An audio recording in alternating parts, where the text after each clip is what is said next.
Vamos iniciar então o nosso módulo 2, conceitos-chave do gerenciamento de serviços. Aqui, gente, este módulo eu falo para vocês, não cai na prova este módulo. Este módulo ele despenca na prova do ITIL 4, tá? É um módulo puramente conceitual, para que vocês compreendam os principais conceitos. Se no módulo de introdução nós demos uma breve pincelada em alguns desafios que são abordados pela ITIL 4, agora nós vamos conceituar algumas coisas para que então, a partir do módulo 3, possamos firmemente mergulhar no conhecimento da ITIL 4. Então vamos começar. Gerenciamento de serviços de TI. Segundo a ITIL, né, gerenciamento de serviços de TI. Lembrem-se, eu não implemento ITIL na minha empresa.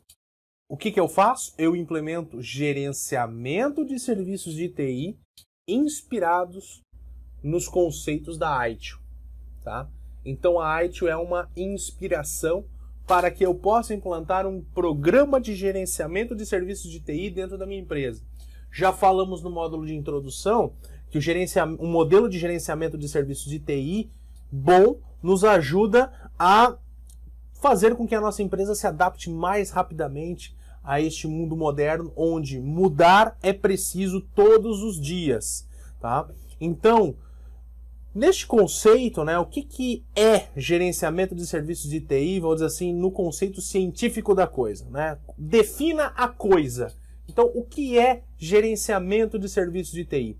Um conjunto de habilidades organizacionais especializadas para habilitar valor para os clientes em forma de serviços. Então, um conjunto de habilidades, de conhecimentos, de formas de trabalho, que você, trabalhando de uma forma estruturada, organizada, gerenciada, você conseguirá habilitar valor para os seus clientes na forma de serviços. Isso é gerenciar serviços. Não é criar processos para burocratizar, não é criar processos para emperrar as coisas. É aplicar práticas para tornar as coisas mais ágeis, para tornar a entrega mais rápida, a entrega com o maior valor possível e mais eficiente. Tudo bem, falamos em habilitar valor, né? E o que é valor, né? Falamos disso largamente lá no módulo de introdução. Vimos que o nosso ITIL SVS, o Sistema de Valor de Serviços, ele termina no valor. Mas o que é valor? Para a ITIL 4, valor é a percepção de benefícios, utilidade e importância de algo. O que isso significa? Pensa no seguinte, pensa numa empresa que criou uma automação completa de todo o seu processo de produção. Se o sistema para, você não tem mais a produção, logo a empresa para. Você tem ali a percepção do valor? Tem. Quando eu costumo brincar com os meus alunos nos treinamentos presenciais que para descobrir se uma coisa tem valor ou não, basta desligar. Né? Então, você desliga o sistema, você baixa o sistema, você descobre que o valor que tem ou não. Quantas pessoas estão berrando, estão reclamando porque perderam aquela aplicação. Né? Isso é valor. Né? Então, valor é fazer, é extrair de uma ferramenta uma determinada finalidade, aquilo que você espera dela. Se eu ligo a TV, eu espero que a televisão esteja plenamente funcionando, com uma boa imagem e, de preferência, com uma boa programação. Logo, esse é o valor para mim no entretenimento. Eu espero fazer compras, por exemplo, pela internet e que o produto chegue na minha casa dentro de um prazo determinado. Esse é o valor para mim. Então, N situações onde você espera algo de algum serviço, você tem ali o valor. Né? Então é a percepção de benefício, utilidade e importância de algo. E essa percepção, gente, é muito importante que nós entendamos que ela varia de acordo com a visão de quem receberá o benefício. Então aí vem essa questão do... não tem como padronizar o valor, não existe valor igual para todos. Né? Pessoas possuem gostos particulares, jeitos de agir particulares, formas de pensar um mundo particulares. Entender este público-alvo, entender este mercado, é o que vai fazer com que as empresas consigam entregar valor com muito mais agilidade e com muito mais eficiência. Então, cada vez mais, também tem crescido, ali na segunda frase, perceba que nós colocamos o seguinte, que cada vez mais tem crescido a percepção de que a criação do valor não é uma via de mão única, e que o convite é para que o valor seja criado a 4 mãos. O que isso significa? Eu falei disso um pouquinho no módulo de introdução, e eu quero reforçar aqui com vocês. Hoje em dia, né, já não existe mais aquela situação do me surpreenda. Eu estou pedindo para você fazer alguma coisa para mim, me surpreenda. Não existe mais isso. A partir de agora, entenda-se que o valor está em construir juntos uma solução. Pequenas interações que o cliente pode participar, dar o seu feedback, e isso vai sendo construindo à medida que o tempo vai passando e juntos o valor vai sendo construído. É uma via de mão dupla.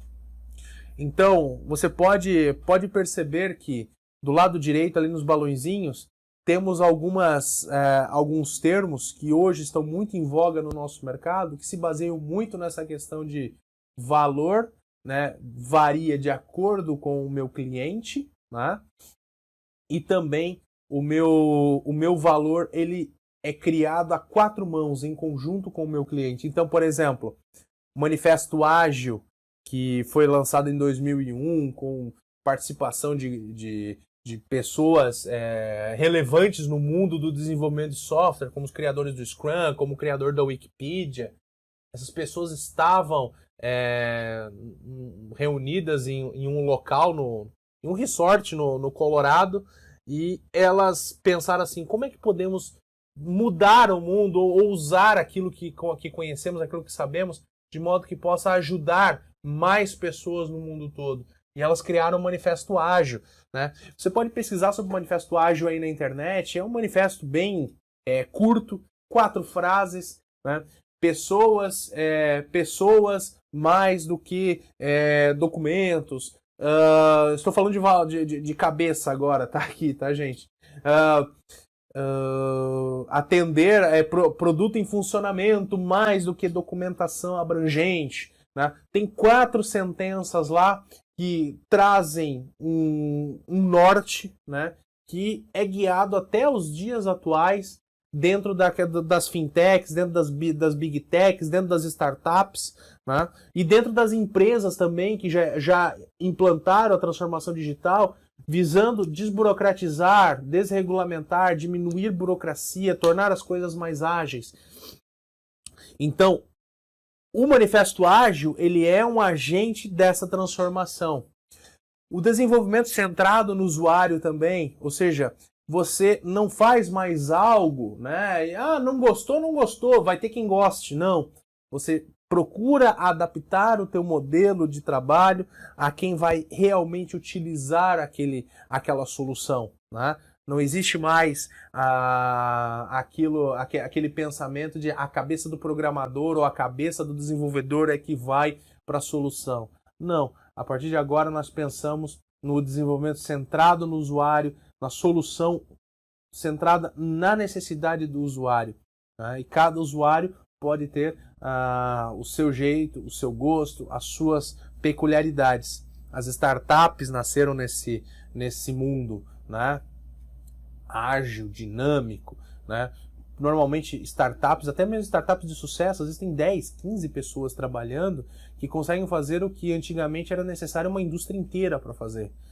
Tudo porque pela simplicidade das coisas, pela rapidez, pela tecnologia sendo empregada em favor de diversos negócios, né? Hoje você tem operadores logísticos, hoje você tem gerenciadoras de risco, você tem empresas provedoras de soluções seguros, você tem as fintechs, você tem tantos e tantos e tantos negócios que há 20 anos atrás seria impensável que eles existissem, e hoje você tem lá jovens, pessoas com com uma mentalidade um pouquinho diferenciada do que era o convencional há vários anos atrás, implementando soluções que estão fazendo com que a força do mercado esteja cada vez mais dinâmica, mais na rapidez, menos na burocracia. Você abre uma conta em banco rapidamente pela internet, pelo seu celular. Já não é mais levar diversas documentações, olerites lá no banco. Eu lembro quando eu não sou tão velho assim, viu? Mas há 15 anos atrás, 20 anos atrás, eu fui abrir a minha primeira conta em banco. E eu me recordo, o meu pai teve que ir comigo, né? Eu tinha 16 anos. E, nossa, pediram certidão de nascimento minha, certidão de casamento do meu pai, título de eleitor, comprovante de residência. Nossa, gente, uma penca de documentação para abrir uma conta. Né?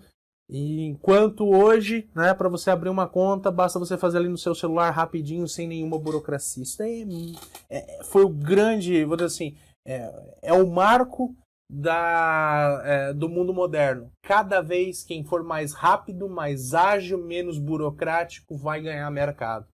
Né? E a economia baseada em colaboração.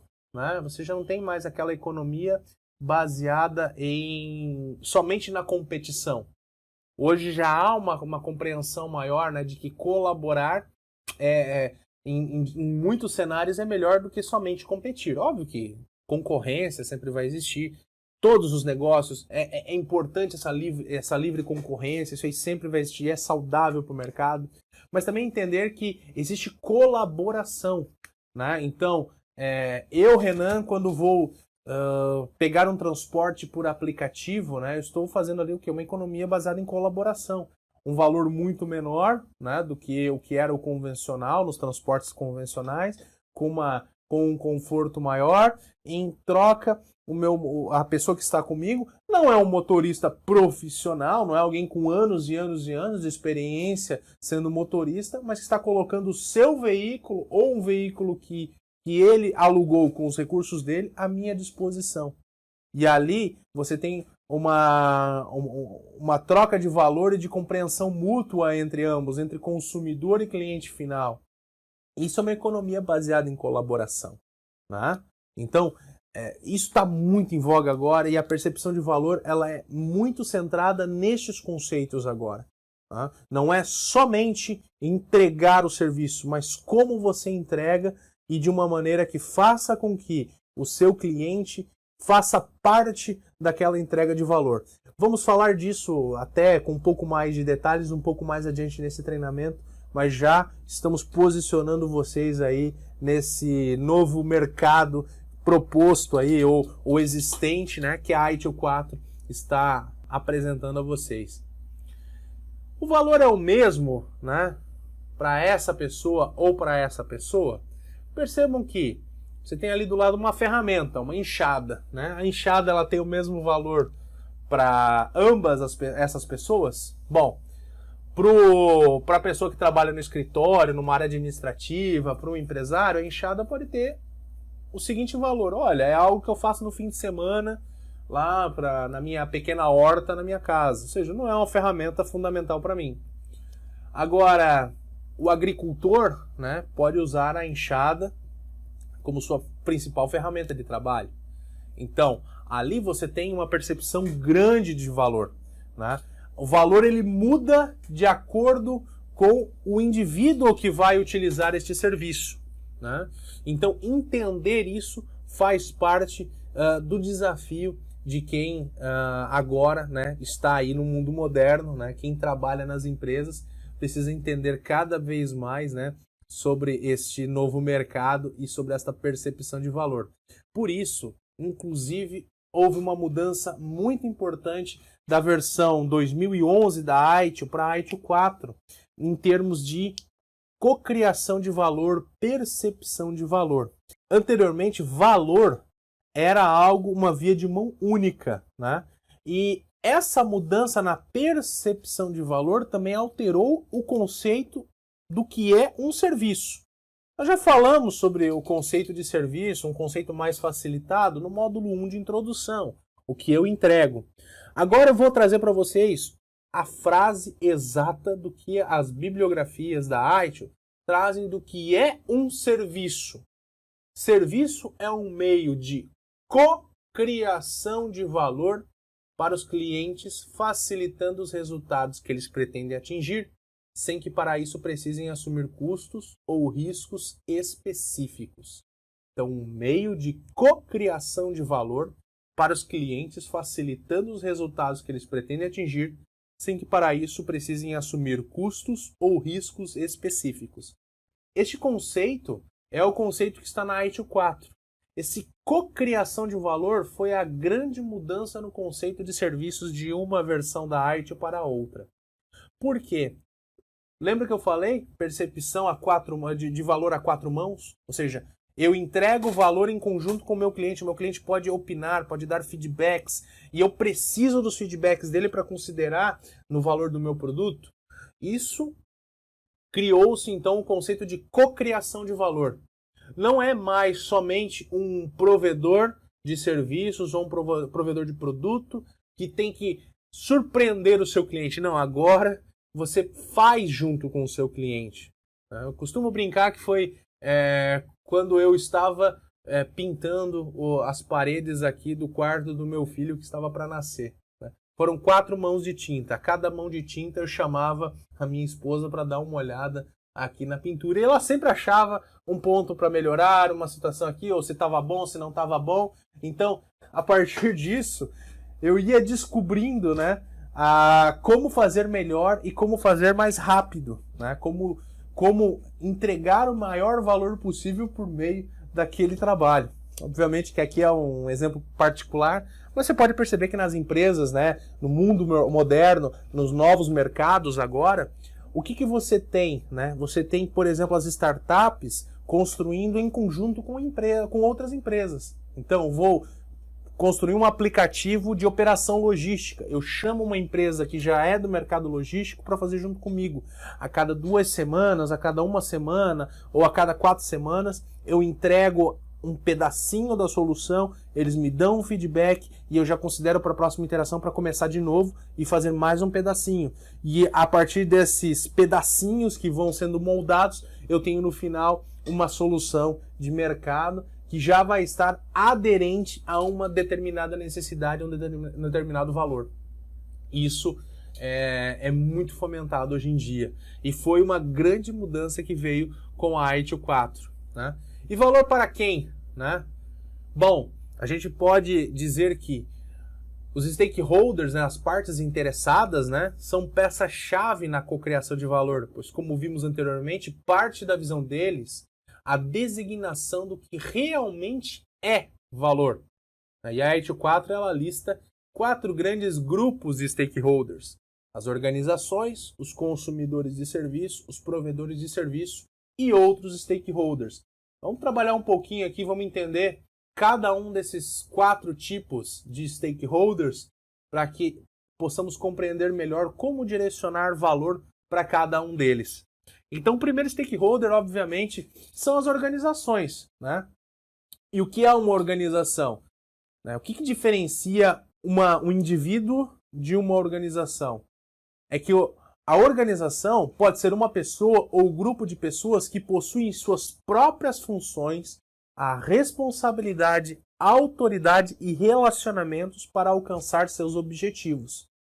Então, o que muda quando eu tenho, por exemplo, uma organização como parte interessada do meu serviço, é que ela tem o poder para definir as suas próprias direções, para definir seus próprios objetivos e tem também a autoridade e o poder para alcançá-los, né? Por meio de investimentos, por meio de relacionamento, por meio de cadeias de valor. Então, esse é um tipo de stakeholder. E as organizações, gente, elas podem variar, né? Conforme tamanho e complexidade, em suas relações com agências reguladoras e de acordo com a quantidade de pessoas. Lembra que eu falei que o ITIL não é uma norma, não é um padrão, não é algo que você pode implementar by the book? Os fatores estão aqui, né? As empresas elas variam, né? Tamanho, complexidade, relações, quantidade de pessoas. Então, cada empresa tem a sua cultura, o seu jeito de fazer as coisas. Algumas coisas não podem mudar dentro da empresa, outras coisas devem mudar.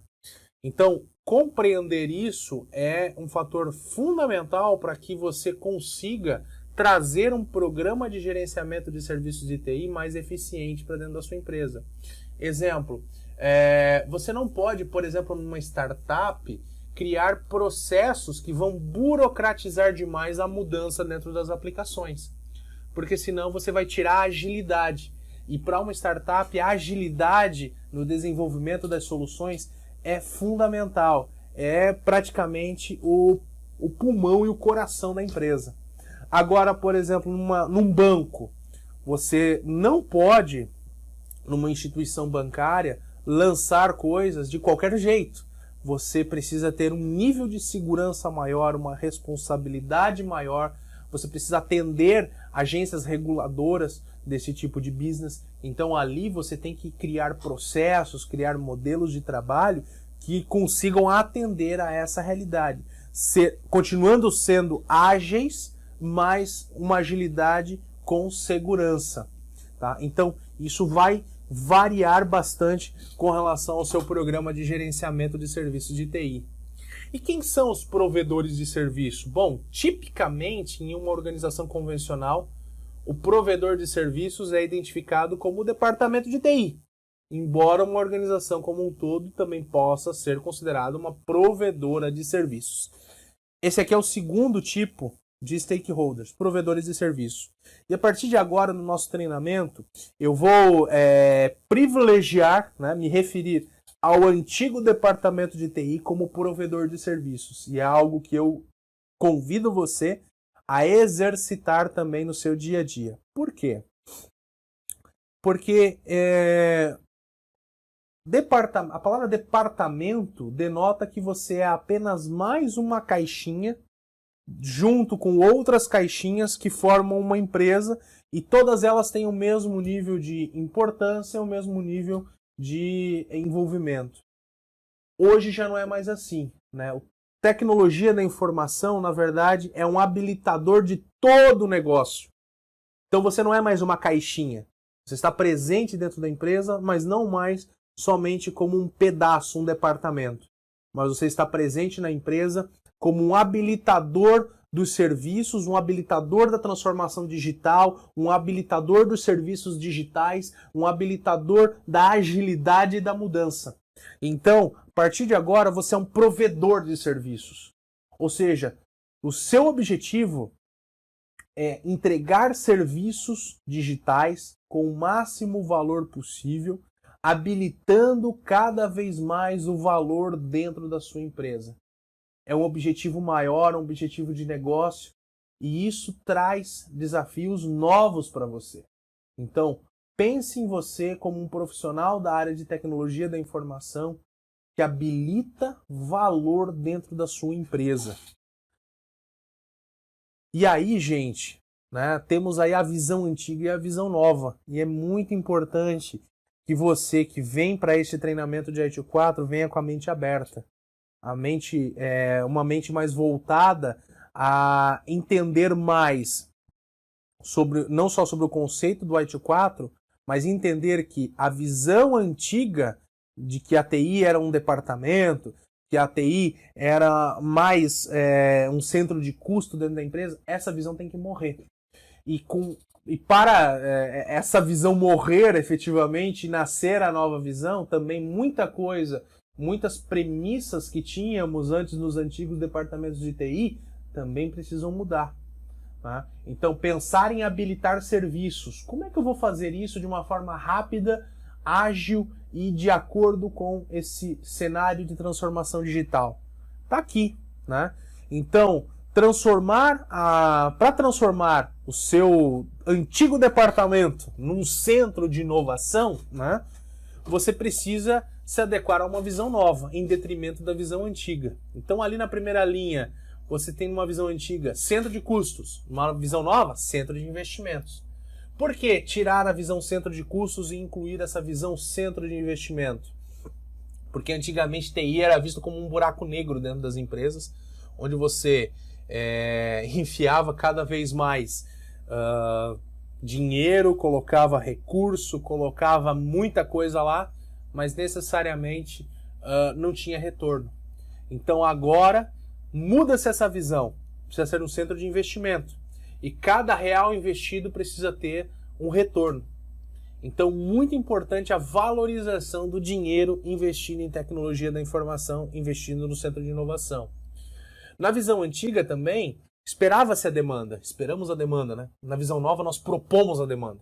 Isso é outra coisa que precisa mudar na mentalidade das pessoas, né? Antes, eu esperava o departamento X ou Y me pedir alguma coisa. Não, agora é o antigo departamento de TI, o provedor de serviços, que deve fazer a leitura do mercado e propor as soluções. Eu costumo brincar, fazendo uma analogia com o futebol, né? O provedor de serviços ele não pode ser o camisa 5, né? O cabeça de área que dá a bicuda para frente, que recebe a bola e dá bicuda. Não, ele tem que ser o camisa 10. Aquele que distribui o jogo, aquele que dá o passe para o gol, aquele jogador que faz o jogo fluir, o jogo ficar mais bonito. Né? Então, agora, o antigo departamento de TI é um provedor de serviços que propõe demanda, que enxerga o processo, sei lá, do departamento financeiro, do departamento de RH, e ali ele já vê oportunidades de melhorar, trazer aplicações e soluções novas para isso. Na visão antiga, nós tínhamos também tudo dentro de casa. Quanto mais dentro de casa, melhor. Na visão nova, valor com a terceirização, com as parcerias, com a agilidade de negócio. Por que eu vou investir tempo e recursos em algo que tem uma empresa hoje que é especialista nisso e pode me ajudar e não é o meu core business? Então, posso agregar parcerias, valor com as parcerias. Também na visão antiga, a manutenção da tecnologia, né? Sou focado em manter tecnologia. Estragou, conserta. Ou parou de funcionar, formata, troca a memória, põe para rodar. Ou veio bug, eu crio um fix e mando para frente. Agora, na visão nova, eu tenho a manutenção dos processos. Eu tenho que pensar no processo, no fluxo de processo. Tá? Então, eu tenho o meu fluxo de gestão contábil. Ele é o mais eficiente possível. Eu tenho o meu fluxo da fábrica. Né? A minha fábrica está trabalhando, está atuando da forma mais ágil, mais rápida possível.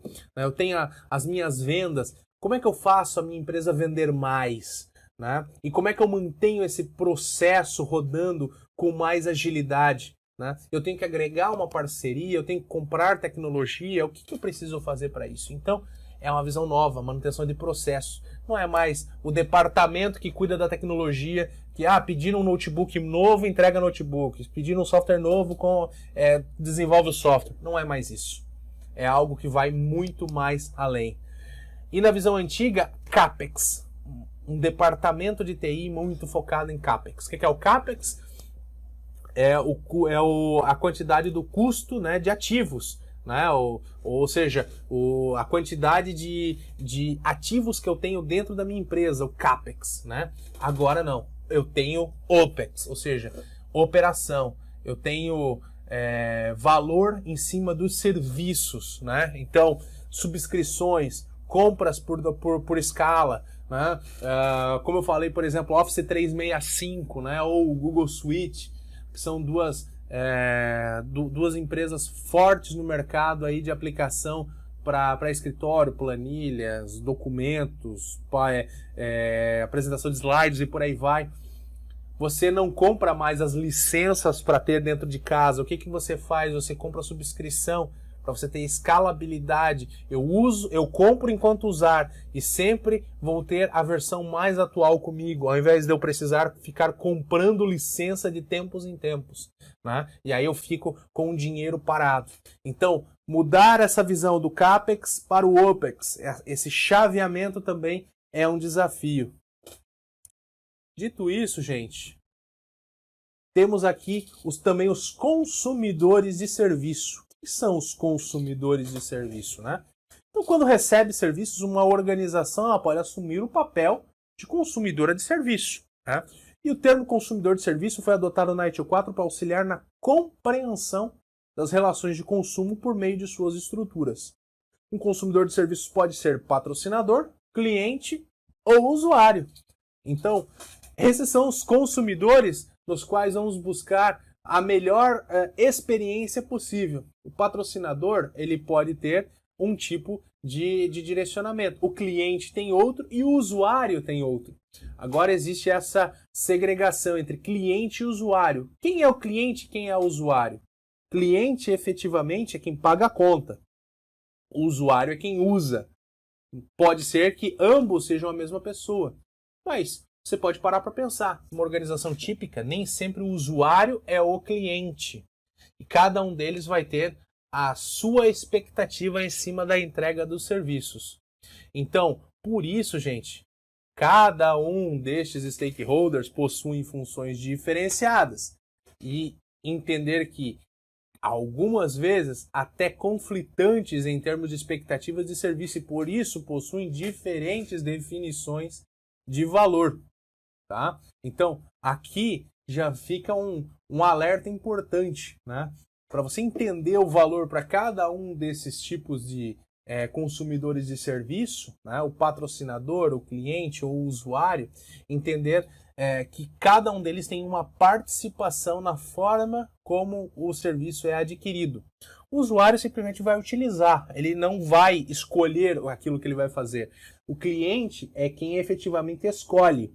O patrocinador é aquele que põe a grana, aquele que põe o dinheiro, mas também põe poder de decisão.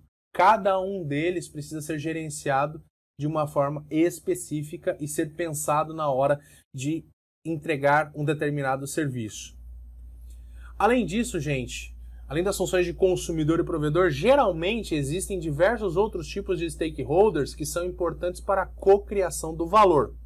Para o sucesso e até a continuidade da existência de uma organização, é importante que as relações com todos os stakeholders-chave sejam compreendidas e gerenciadas.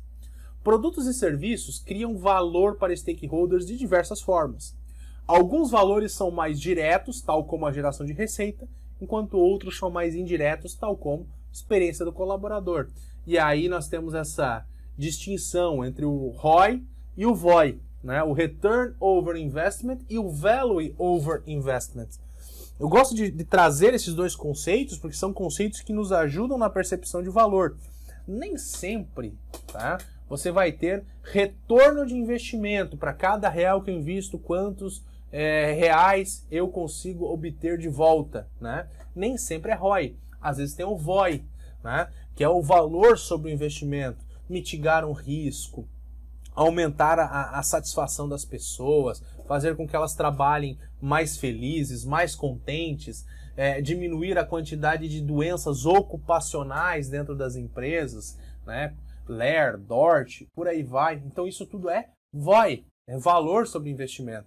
Então, quando você for definir o que é valor, pense nisso aqui, né? Você pode obter ROI, que é interessante, mas se você não conseguir justificar ROI, você também precisa pensar no VOI, no valor esperado no final do investimento, né? Que necessariamente pode não ser expresso em dinheiro. E aqui, gente, temos os exemplos de valor para diferentes tipos de stakeholders. Então, o que nós vimos aqui? Os consumidores de serviço, o que eles esperam, né? Benefícios alcançados, custos e riscos otimizados. O provedor de serviços pode ter aí como valor fundos para o consumidor, desenvolvimento do negócio, melhoria da imagem. Os colaboradores do provedor de serviços procuram incentivos financeiros e não financeiros, carreira e desenvolvimento profissional. Olha aqui. Isso aqui já é algo bem interessante. Sociedade e comunidade, né, procura geração de empregos, impostos, contribuição para o desenvolvimento da comunidade. As organizações de caridade procuram contribuições financeiras e não financeiras de outras organizações.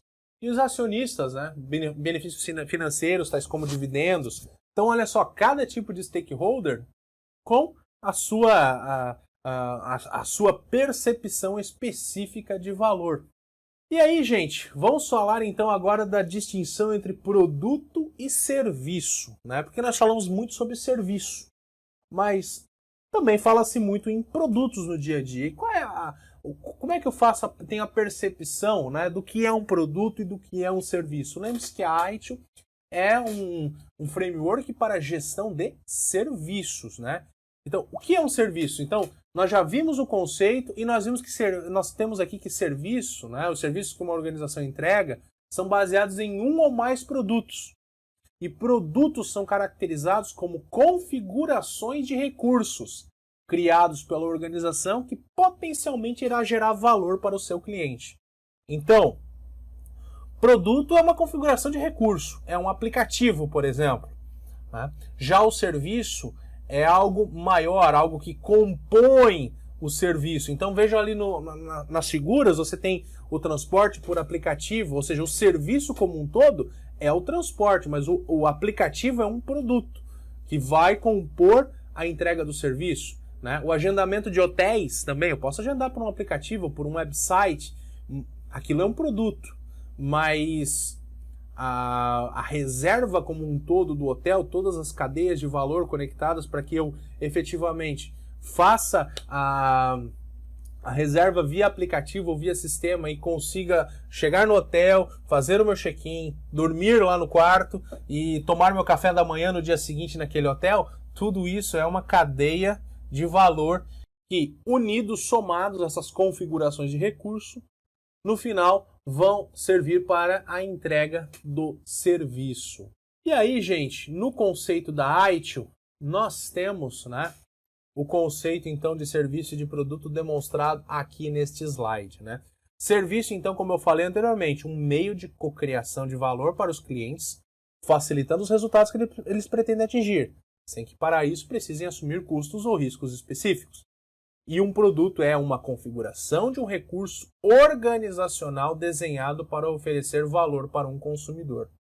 Então, perceba que o conceito de serviço ele é mais abrangente, né? E envolve 3, 4, 5 produtos diferentes unificados para a entrega final do valor.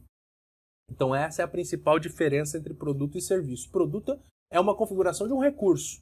Serviço é algo mais abrangente, algo que envolve a unificação de vários produtos, a integração e operação de vários produtos para entregar um determinado benefício. E aí, gente, na oferta de serviços, né, o ITIL ele tem uma preocupação grande nesse sentido, né? Nós temos aqui o conceito de oferta, e por que eu preciso, né, me preocupar, né, em ofertar serviços se eu tenho que me preocupar com o suporte? Você pode estar se perguntando. Muita gente que procura, inclusive, treinamento de ITIL, né, profissionais de central de serviços, profissionais ou de atendimento de clientes que atendem chamados, atendem requisições e por aí vai. Então por que eu vou me preocupar, né, em ofertar serviço se eu tenho que me preocupar com o suporte técnico, né? Esse tem sido o grande erro de muitos provedores de serviço, né, quando pensam em valor, né? Pensam que o seu valor efetivamente está lá na quantidade de chamados que atende, pensa que o seu valor está na quantidade de incidentes que ele atende e esquece de pensar que aquilo é um meio de garantir a satisfação das pessoas, de garantir a satisfação do cliente que está na outra ponta necessitando do serviço. Quando você compreende bem como funciona a oferta dos seus serviços, né, mesmo que você trabalhe numa área onde deve atender reclamações, deve atender incidentes, abrir chamados, encaminhar chamados, quando você entende bem como funciona essa cadeia de oferta de serviços, você começa a entender o impacto do seu atendimento sobre o cliente. Então, vai fazer parte do escopo desse treinamento ITIL 4, falarmos de chamados, falarmos de central de serviço? Sim, lá no módulo 5 nós vamos falar disso. Mas o que eu quero trazer para vocês, e aí que eu peço que vocês tenham muita atenção, não negligencie esse conhecimento de mercado, de ofertar serviços, de entender indicadores financeiros, de entender a experiência do cliente, porque no final das contas você faz parte de uma cadeia de valor que, unificada a outras cadeias de valor, vão compor uma solução completa para as pessoas.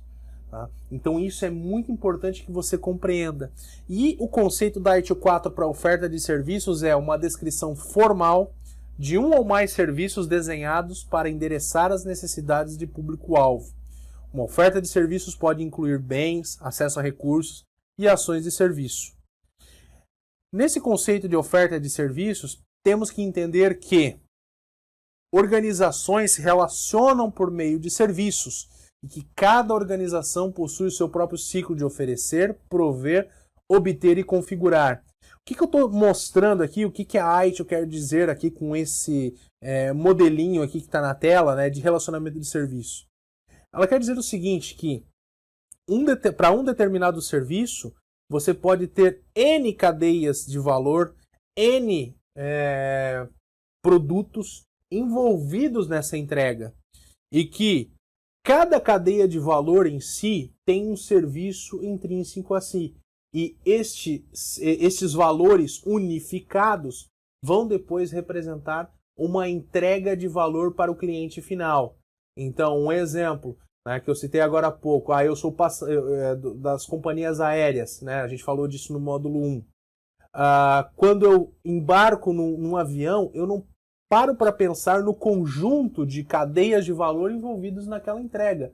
Pensa no seguinte, eu comprei a passagem pela internet num aplicativo de viagens. Ali você tem já uma série de cadeias de valor onde o valor final foi a compra da passagem. Mas eu não queria só comprar a passagem, eu quero embarcar. Então aí quando eu vou para o embarque, eu tenho mais outra série de cadeias de valor que vão desde o despacho da bagagem, o check-in, vai também o atendimento aeroportuário, a segurança dentro do aeroporto, né? Saber que a minha bagagem está indo para dentro do avião com tranquilidade, com segurança, e depois eu vou poder pegar a minha bagagem novamente e ter o meu transporte feito em segurança, entrar na aeronave, aí entro na aeronave, tem lá um piloto que treinou tantas horas para operar naquela aeronave, mas que aquela aeronave também por trás tem outras cadeias de valor operando, como o pessoal da manutenção, quem construiu a aeronave, quem comprou a aeronave, quem abastece a aeronave. Olha só, gente, uma série de cadeias de valor que se a gente fosse desenhar, ia dar muitos desenhos, ia ser bem grande, acho que num A3 não ia caber. Mas olha quantas cadeias de valor envolvidas para que eu efetivamente pudesse comprar uma passagem, embarcar num avião, ser transportado para um outro lugar e desembarcar e chegar aonde eu gostaria de chegar. Olha quantas cadeias de valor. Isso é para qualquer negócio. Então hoje o mercado está assim, envolvido cada vez mais com N relações envolvendo serviços que vão ser ofertados para os stakeholders que vão ter seus próprios interesses, dependendo de quem for. Então a companhia aérea tem seus interesses, a operação do aeroporto tem seus interesses, os funcionários do aeroporto têm seus interesses, eu como passageiro tenho os meus interesses, os funcionários da companhia aérea têm os seus interesses. Olha só quantos interesses, todos eles sendo atendidos por meio de relações de serviço das mais N possíveis. Dito isso, né, para avançarmos aqui, né, também na ITIL temos esse conceito, né, do outcome e do output, ou saídas e resultados. Né? Entender muito bem este conceito me ajuda na hora de desenhar um programa de gestão de serviços de TI aderente às estratégias do meu business. Então, pense no seguinte, né? Um resultado ali do lado direito, né? Serviços operacionais durante o horário comercial. É um resultado. Quais são as saídas que eu esperaria para este determinado resultado? 90% de SLA de tempo de solução, 100% dos testes de contingência com sucesso, 100% das atualizações de sistema aprovadas pelo Comitê Consultivo de Mudança. O que é isso? Tá? Então, resultado é efetivamente aquilo que estrategicamente a organização espera por meio daquela cadeia de valor. E as saídas são os indicadores, as métricas. Quais são as métricas que vão dizer para mim que eu estou mais perto ou mais longe daquele resultado? Essa diferença ela é muito importante, nós vamos trabalhar isso quando nós falarmos sobre cadeia de valor, tá? Outcome e output, saídas e resultados. Um output é uma saída, um outcome é um resultado. Qualquer processo corporativo desenhado deve ter uma série de outputs, uma série de métricas, uma série de indicadores. Por quê? Estes indicadores vão me direcionar para um resultado específico, tá? Então, quando você, na sua empresa, na sua organização, no seu provedor, você estiver atuando para desenhar um determinado processo, pense sempre quais são as métricas esperadas por meio desse processo que vão direcionar os resultados maiores. Isso aqui, gente, é fundamental para você interfacear aquele planejamento estratégico que a sua empresa fez, ou as necessidades dos acionistas, aquilo que o presidente da empresa espera, aquilo que o conselho administrativo espera, ou aquilo que quem gerencia a empresa espera, né? Como é que eu vou direcionar isso no dia a dia? Como é que eu vou fazer uma tradução entre o meu planejamento estratégico e resultados operacionais do dia a dia?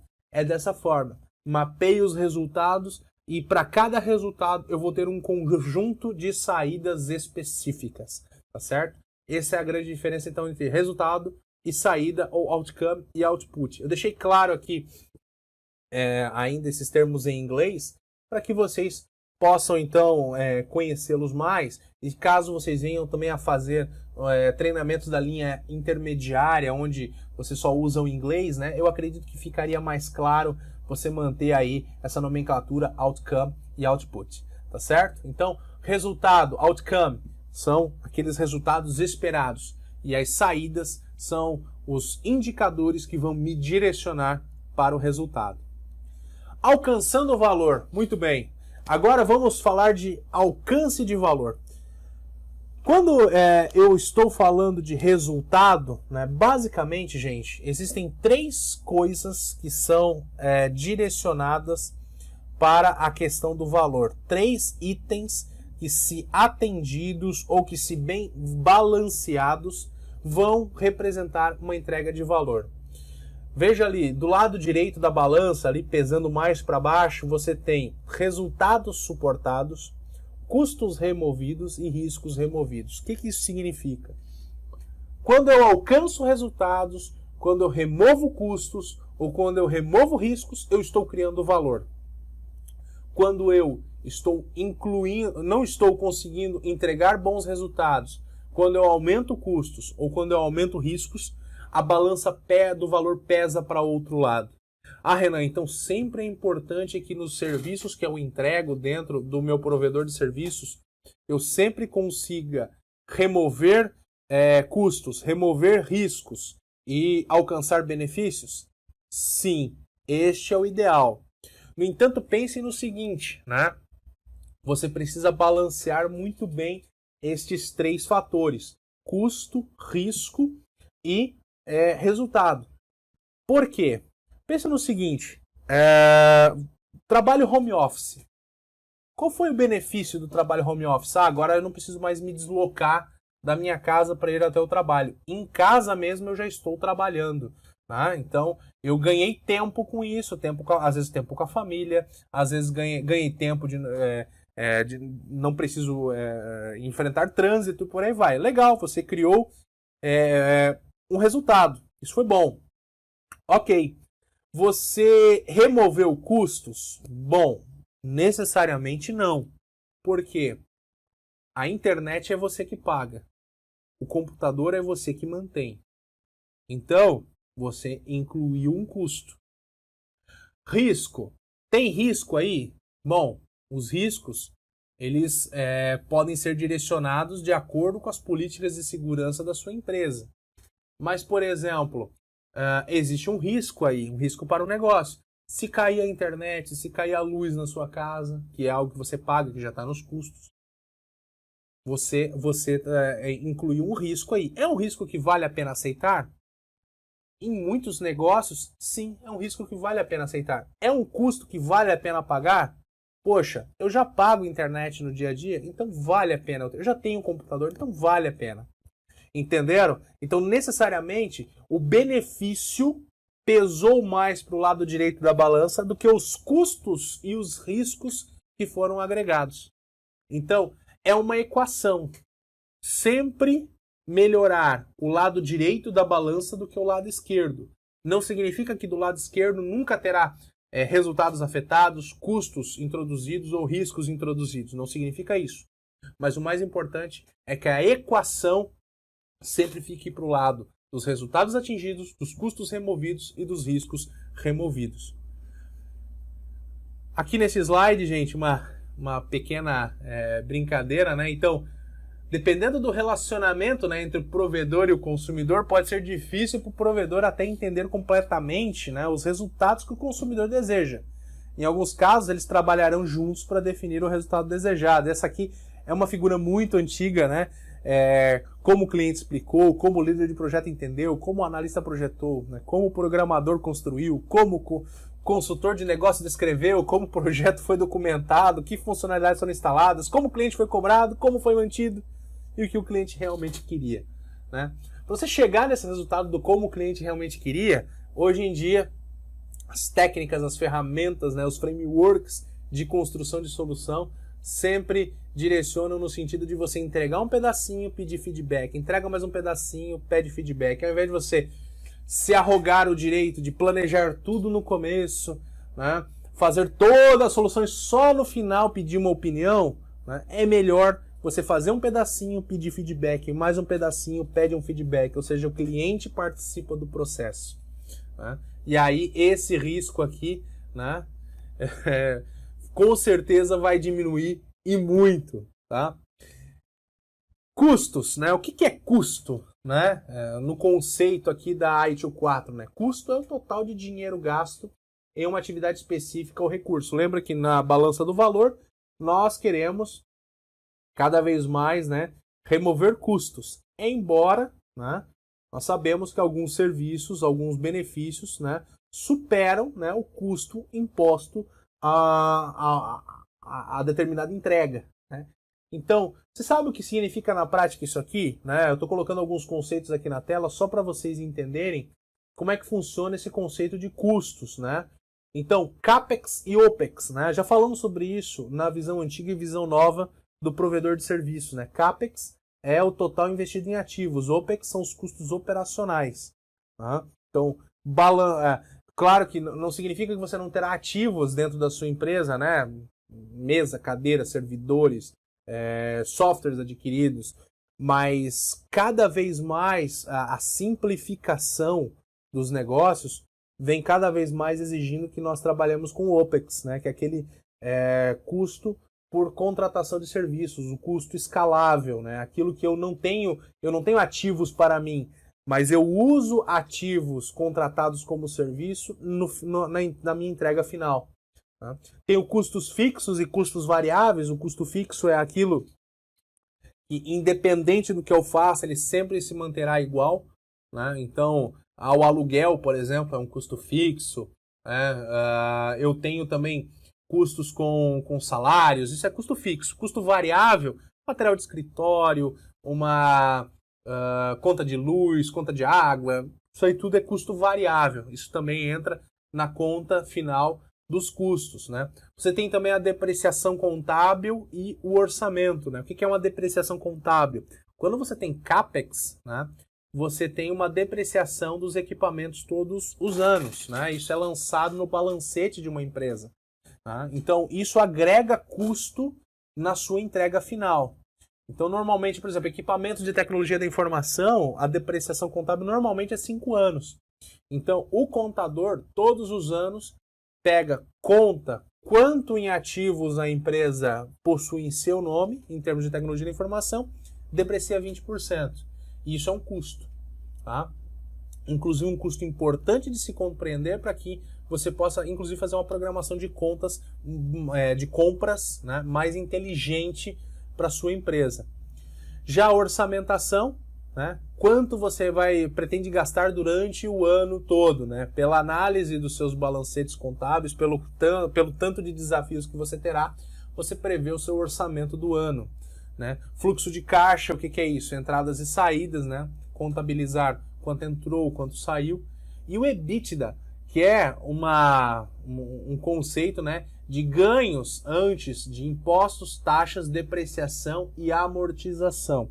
Estes ganhos antes de impostos, taxas, depreciação e amortização é muito utilizado por investidores para entender se um negócio ele é saudável o suficiente e se ele gera lucro, tá? Então, esses são conceitos que envolvem toda essa análise de custo. Óbvio que a ideia aqui não é fazer neste treinamento de fundamentos, né, uma conceituação assim muito profunda sobre esses conceitos, mas para vocês entenderem aqui, né, o que está envolvido nessa questão da análise de custos, né? Então tem todos estes conceitos envolvidos quando você fala em analisar custos, né?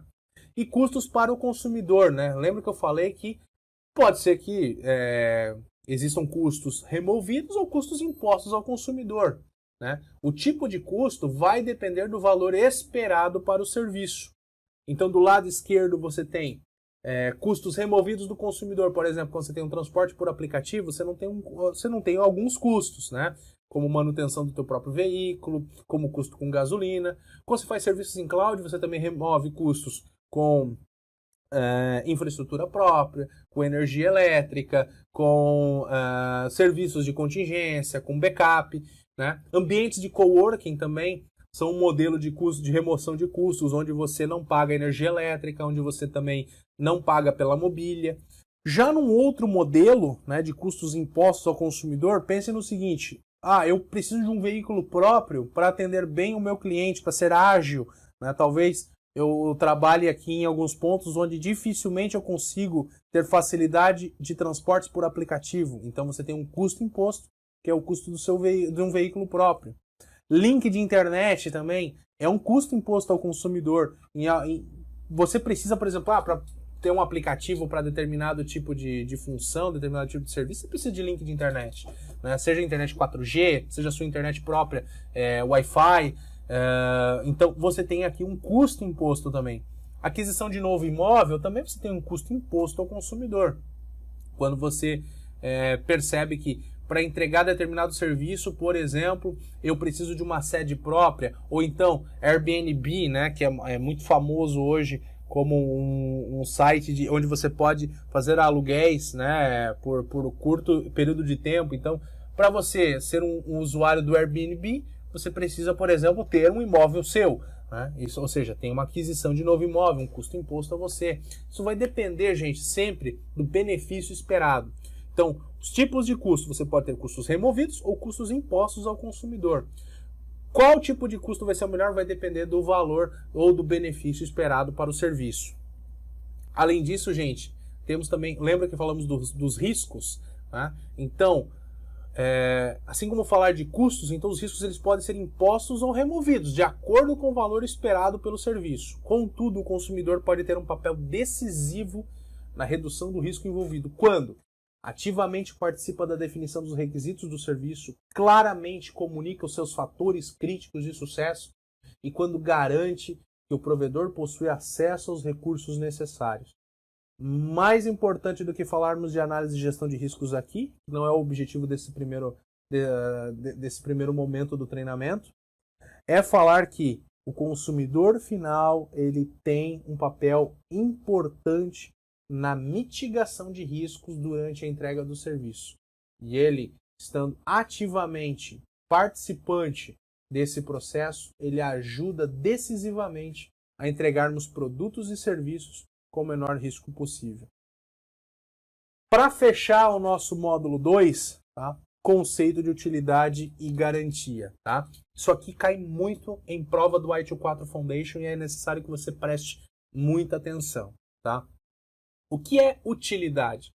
Tá vendo ali que você tem só o chassi do caminhão, né? Quem trabalha na indústria automotiva, né, vai entender o que eu estou falando, né? O chassi, tal qual está ali, ele anda. Você consegue dirigi-lo, né? O que você tem por cima é a carroceria, mas perceba que o chassi, esse esqueleto do veículo, já é possível de você dirigi-lo. Tá? E o que seria então a utilidade, baseando-se nisso? Né? A funcionalidade oferecida por um produto ou serviço para encontrar uma necessidade particular. Em outras palavras, é o que o serviço faz, adequado ao propósito. Então, é o chassi do caminhão. Tá? Eu compro um caminhão porque eu quero me deslocar de um lugar para o outro. O chassi já consegue fazer isso? Já. Então, ele atende uma utilidade, adequado ao propósito. Tá certo? Agora, a garantia. Veja ali o caminhão, né? Já bonito, construído, né? É a certeza que o produto ou serviço alcançará um requisito acordado. Ou seja, como ele faz? Adequado ao uso. Se o chassi já é suficiente para me levar onde eu quero, óbvio que eu não vou dirigir da forma como está ali, não vou me sentir confortável, não vou me sentir protegido. Né? Então você tem uma carroceria, né? Onde vai proteger o motorista, vai ter um para-brisa, vai ter limpador de para-brisa, vai ter retrovisores. Ou seja, você tem ali uma adequação ao uso, né? Então, da forma como está à esquerda, é impossível de se utilizar. Mas da forma como está à direita, né, ele une a finalidade, ou seja, aquilo que é adequado ao propósito, né, a utilidade dele, e aí ele coloca a garantia, ou seja, como o serviço faz, como o serviço entrega, o adequado ao uso, a certeza que o produto ou serviço alcançará um requisito acordado, beleza? Guardem muito bem esse slide, gente. Esse slide aqui, acredito piamente que há uma boa chance de pelo menos uma questãozinha da prova cair com relação à utilidade e garantia, tá? E a soma de utilidade e garantia, meus caros, compõe a entrega do valor, tá bom? Então, pessoal, com isso nós fechamos aqui o nosso módulo 2, onde nós falamos aí dos conceitos, né, presentes na ETIL 4 de gerenciamento de serviços de TI. No próximo módulo, módulo 3, nós falaremos sobre as 4 dimensões do gerenciamento de serviços. Espero vocês lá. Podem avançar então aqui o conteúdo. Vai ter um conjunto de exercícios para vocês e a gente se vê no módulo 3, tá bom? Até lá!